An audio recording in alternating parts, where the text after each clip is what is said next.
दोस्तों, आज से आपकी जिंदगी पर सीधा असर डालने वाला बड़ा बदलाव हो गया है। 22 सितंबर से पूरे देश में जीएसटी की नई दरें लागू हो गई हैं। इसे जीएसटी 2.0 कहा जा रहा है। सरकार का दावा है कि ये बदलाव न सिर्फ आम आदमी को राहत देगा, बल्कि अर्थव्यवस्था को भी मजबूत करेगा। और सबसे बड़ी बात यह है कि इससे सबसे ज्यादा फायदा महिलाओं और किसानों को होगा। पहले कई स्लैब होते थे, जिससे लोगों को समझना मुश्किल होता था कि किस चीज पर कितना टैक्स लगेगा। अब सरकार ने सिस्टम आसान कर दिया है। अब सिर्फ दो ही बड़े स्लैब होंगे, पहला 5% और दूसरा 18%। यानी रोजमर्रा की जरूरत की चीजों पर 5% टैक्स लगेगा और बाकी चीजों पर 18%। महिलाओं के खर्च का बड़ा हिस्सा किचन और पर्सनल केयर प्रोडक्ट्स में होता है। अब घी, पनीर, साबुन और शैम्पू जैसी चीजें सस्ती हो गई हैं। सोचिए, महीने का बजट बनाते समय जब दूध, दही, पनीर, साबुन और शैम्पू जैसी चीजों पर पहले से कम पैसे लगेंगे, तो घर की महिलाओं के चेहरे पर कितनी राहत आएगी। इसके अलावा ब्यूटी और हेल्थ से जुड़ी सर्विसेज पर भी बड़ा असर पड़ा है। पहले यहाँ 18% जीएसटी लगाया जाता था, अब सिर्फ 5% लगेगा। यानी पार्लर, सैलून, जिम और हेल्थ सर्विसेज अब पहले से कहीं ज्यादा सस्ती हो गई हैं।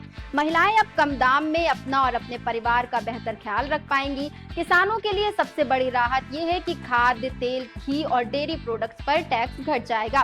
किसान जो दूध बेचते हैं या डेयरी से जुड़े हैं, उन्हें अब मार्केट में ज्यादा दाम मिलेंगे, क्योंकि टैक्स घटने से मांग बढ़ेगी। दूसरी तरफ जो किसान कृषि उत्पाद लेकर शहर आते हैं, उनके लिए ट्रांसपोर्ट और होटल रुकने का खर्च भी कम हो गया है, क्योंकि होटल रूम और फ्लाइट टिकट पर जीएसटी घटा दी गई है।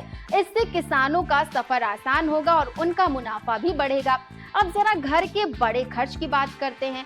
कार और एसी खरीदना भी पहले से सस्ता हो गया है। पहले इन पर 18% जीएसटी लगता था, अब सिर्फ 5%।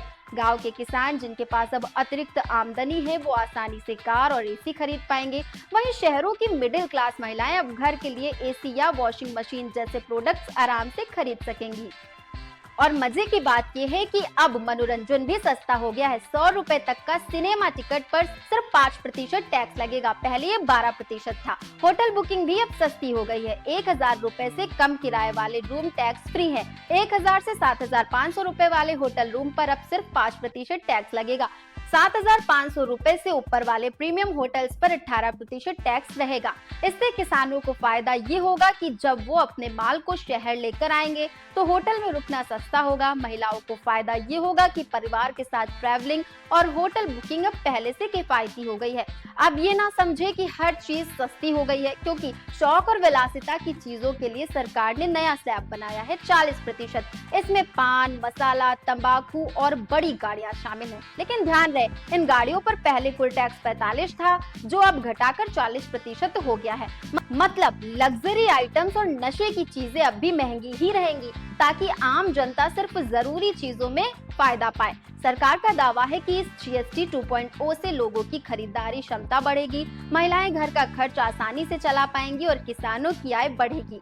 कुल मिलाकर जीएसटी 2.0 आम आदमी के लिए राहत लेकर आया है। महिलाओं के लिए किचन और पर्सनल केयर प्रोडक्ट सस्ते हुए हैं और किसानों के लिए डेयरी और ट्रांसपोर्ट खर्च कम हो गया है। तो आप लोगों का इस पूरी प्रक्रिया पर क्या कहना है, कमेंट करके बताइएगा जरूर।